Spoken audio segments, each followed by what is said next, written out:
In the decay of Night City, two broken people cross paths, one running from her own mind, and the other running from a job gone wrong. Meet Me Somewhere is a story about these two characters that were role played over the past 2 years, and I'm going to try to summarize the story for you guys while you watch my speed paint. It starts with Dust Bell, a pastel-haired Maelstrom assassin who takes order from a mysterious fixer only known as the Doctor, aka Leon, and her newest job is to kill Ryan Lake, a journalist of Night City News who has publicly mocked the blood ritual, a twisted ceremony from Maelstrom. He says, "I need you to kill him. Would you, Dusty?" And Dust, always eager to please, just goes, "Sure thing, if it'll help." So she spends 2 sleepless days outside Lake's Japantown apartment waiting. When a delivery man arrives, Dust tricks him, steals his package, and rides to the elevator on the 30th floor. When Lake appears, she plays it calm until he touches her shoulder. Something in her brain snaps, and her vision floods with ocean water, starfish, and drowning hallucinations. By the time she comes around, Lake's body is completely shredded. Now enters Enzo Gusman, a streetwise merc who has ties to Rogue in the afterlife. He's sent to track down the killer because he was the bodyguard.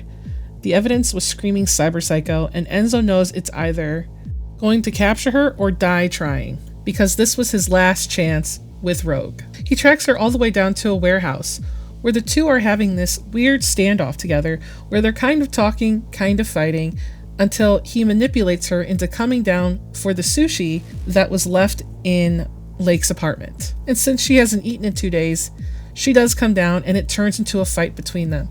Dust is forced to overuse her Sandy until she's burned it out to escape with her life. But what ended up happening was their phones accidentally exchanged numbers, and they started texting each other without actually knowing who one another were for a good bit. But Enzo figured it out first. This was his way of getting rid of her so that he could go back to his life from before he was ruined at the afterlife. When he shows up, he kind of feels bad for Dust, because in reality, she's living in a shitty apartment with garbage all around her, and she looks like shit. So he just walks into her apartment and tells her that her apartment is a fucking mess. He delivers on the promise and brings her sushi and cigarettes, but this time he tries to talk her down, seeing how she lives. It's pretty awkward between them. She tells him fragments. She doesn't really tell him too much about what she sees, only that she's not really sure what's real and what's fake anymore. And he says that he's fed up with working for corpse who don't give a shit if he dies. And they kind of just start orbiting each other.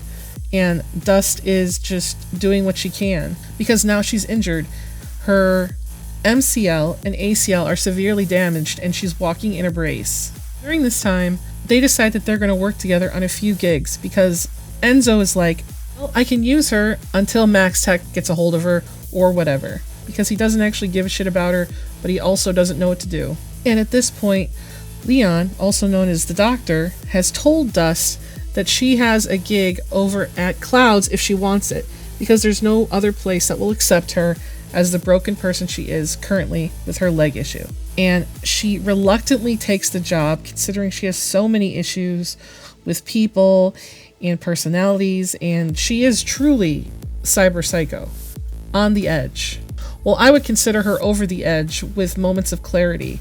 So she allows a chip to be installed, and she starts working at Clouds in secret, while also moonlighting with Enzo and not telling him what's going on. Enzo takes her on one of his gigs with a guy named Ridley, who is his best friend.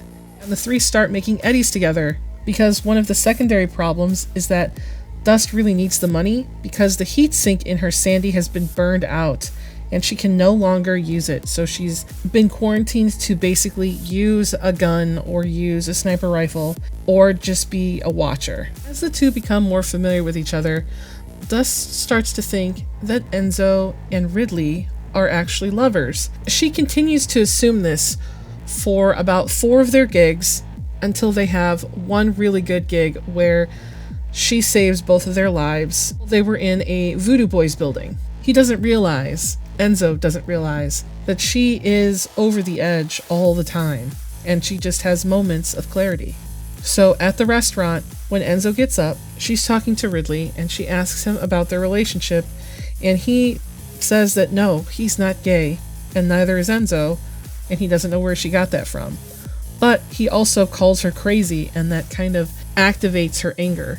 So she starts choking him in the restaurant, and all she sees is fire all around her. So I had two choices here. He could kill her now, take her out back, or take her with him. And he chose to take her with him back to his apartment. He helped her combat her cyberpsychosis episode by using a BD, which she was initially afraid of putting on, because she couldn't see him, she couldn't see anyone, all she could see was fire. The BD that Enzo played for Dust was personal and therapeutic brain dance called Beautiful Places. He tells her, "You're not in an XBD studio, but I got an idea to stop the fires. Let's watch this BD together." It's a recording of real landscapes from Enzo's time in Militech, in South America, and other travels. He shares it to ground her senses and quiet the fire inside her brain. For a portion of it, they're riding horses, which she's never done, and for the other portion, she's on some, like, mirror flats, you know, those, like, sandy mirror flats that are reflective. She's on those. And this becomes one of the first times that Enzo was able to reach her on an emotional level.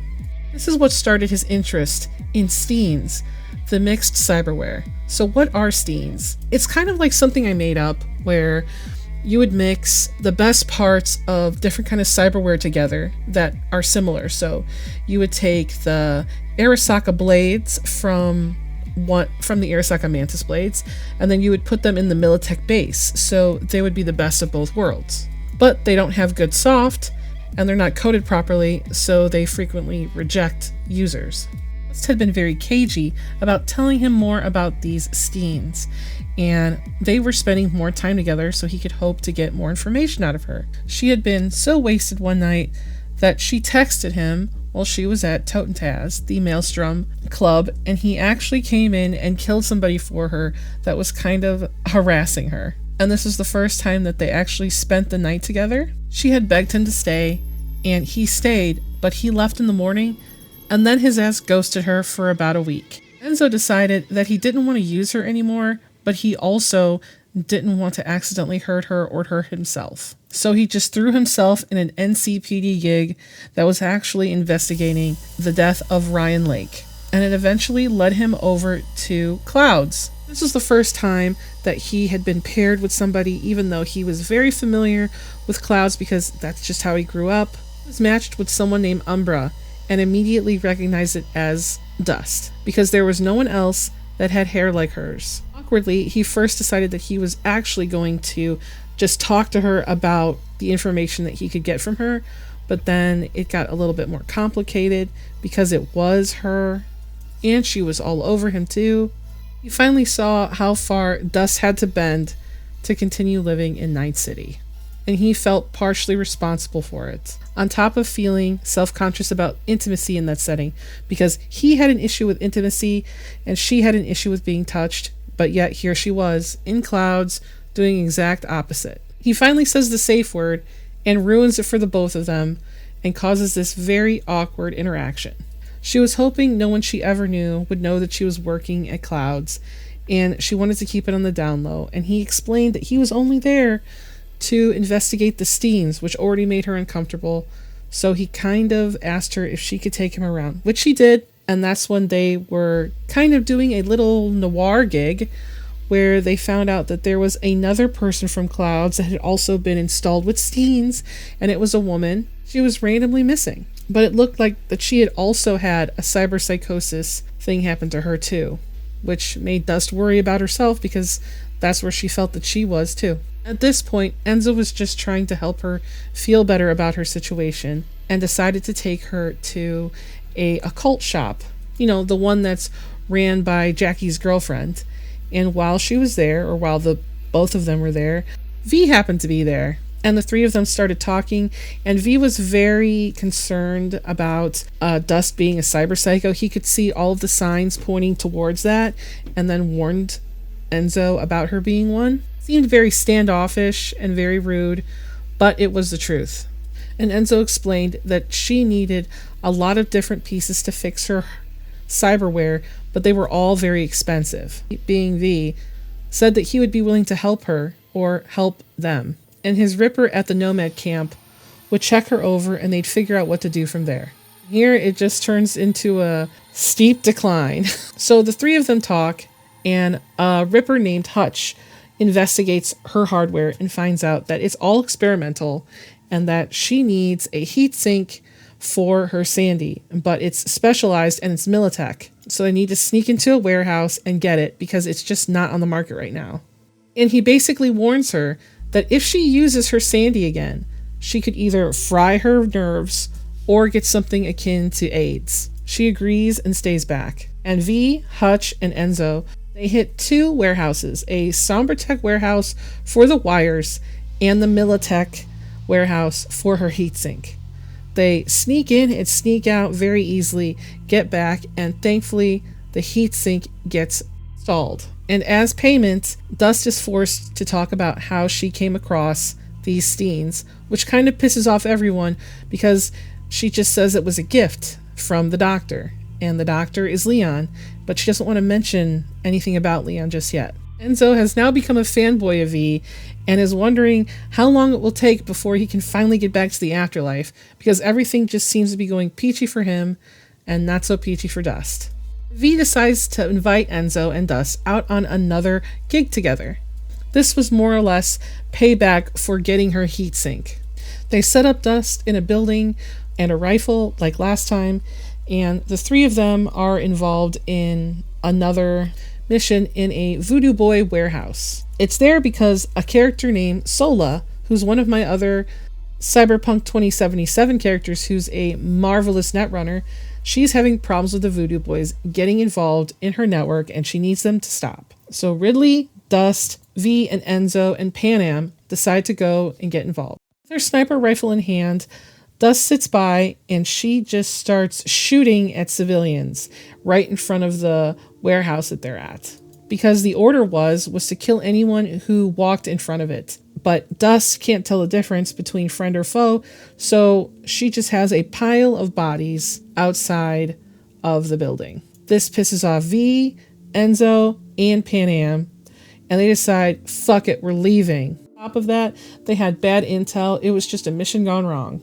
Pan Am is pissed and is like, you gave that Cyberpsycho a gun, look at this. V, look at it. He just tells Enzo that they're done, not with Enzo, but definitely with Dust. When he finds Dust, he finds that she's been killing people inside of the building that she's in, and she was having a bout of cyberpsychosis. Obviously, Enzo's pissed. He doesn't know what to do, so he just tries to do what he knows, and that's just to take care of her. He never actually says, I love you, but he knows that having all that cyberware means that she needs calories, so he cooks for her. He cleans for her a little bit at her apartment. He spends time with her. She might never say sorry the way that the vids make you think, but she sits, she eats, she lets him clean, and I guess in Night City, that's romance. Wants to be better, but she doesn't know how to be better. And there's no rehab montage that's going to happen with her either. She just gets quieter. She learns the limits of a language that you have to speak if you want to be understood.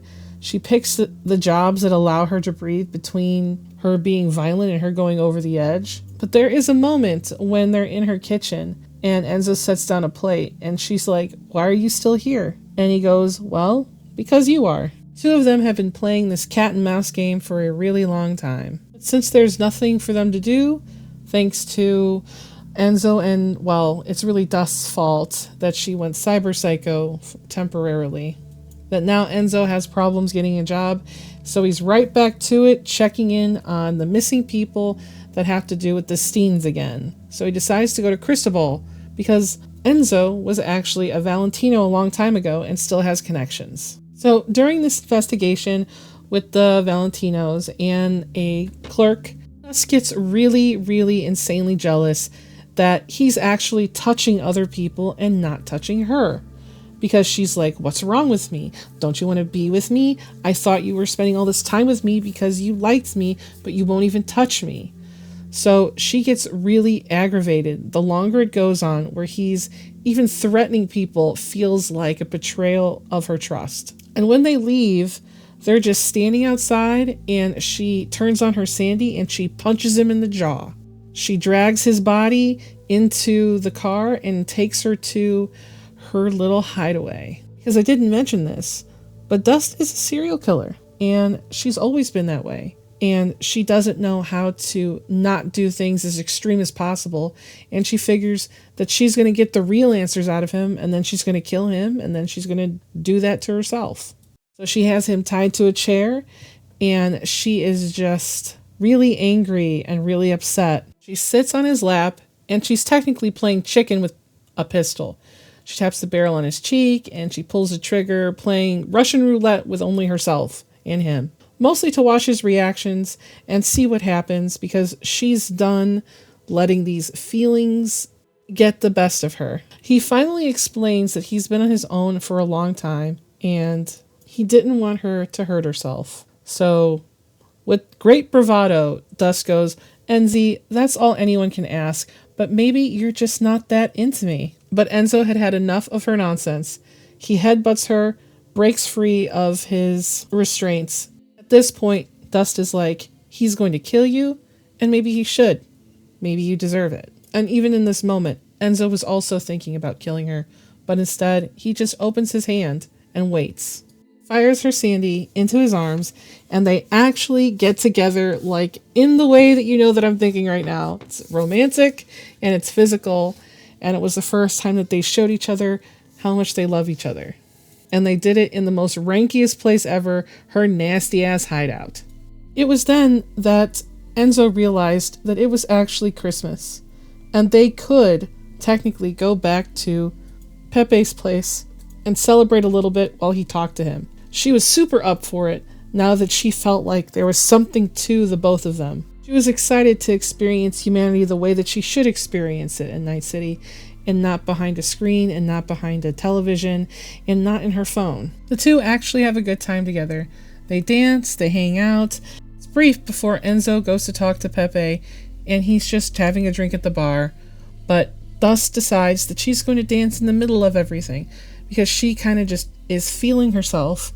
But in this time, one of his exes decides that she's going to go talk to Dust, and basically says, "That's my man, I'm taking him home tonight," which stirs up a fight inside of the bar. Sybil ends up having to kick him out for fighting and says, "Fuck off and don't come back," but it's more of a threat than an actual one. But when they get outside, it's raining, it's pouring, and it sucks. Enzo thanks Dust for not actually killing anybody. For Dust, the rain is super loud, and the ocean is back and black and all over around her, for what seems like at least a block and a half, enough that she can't actually walk across the street or even leave where she is right now. She felt like Christmas had kicked her to the curb, and she felt like maybe, just maybe, what can happen at her hideout, but Enzo should have just finished the job. All she knows is that Enzo is still there, vows to get her help, because he wants her to get better.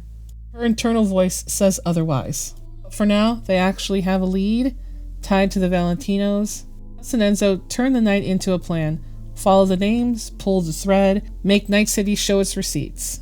There's no redemption for Dust, but there is a direction. I wanted to thank you guys for listening to this little summary of what happened in Meet Me Somewhere, the Dust and Enzo Cyberpunk 2077 story.